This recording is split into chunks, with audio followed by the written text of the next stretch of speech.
The Murder of Alice Blunt is a simulation that highlights the way the media affects our decisions around crime stories.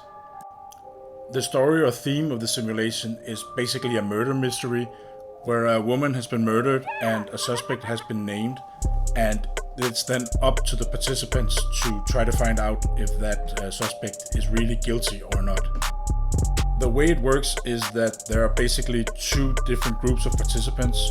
One are the media companies and the other is the jury.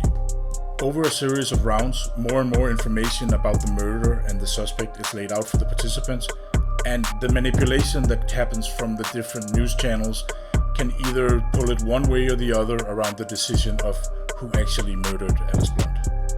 So in effect, the simulation becomes an exercise in media literacy, with the jury being a sort of metaphor for the people in general, trying to discern the biases in the day-to-day news coverage. After the final round or the final coverage of the news companies, the jury is to make the final verdict and to decide who actually was the murderer.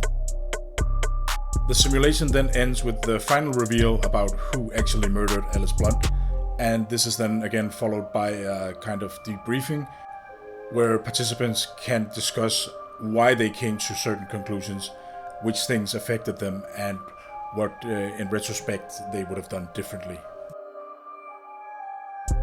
The Murder of Alice Blunt was a really creative exercise for everybody involved, and it kind of pushed the limits to how much you can include in a simulation of different elements.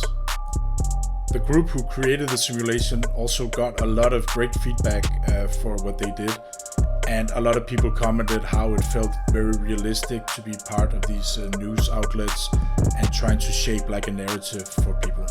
However, there were also certain things that were perceived as not working very well. One thing was the jury element. Some participants commented that it didn't feel realistic that it was a jury that had to decide on news stories, because a jury works in a court situation and not in a public domain kind of way. So always remember that a simulation can be as fantastic as you want it to be, but there has to be like an internal logic to it that people can follow.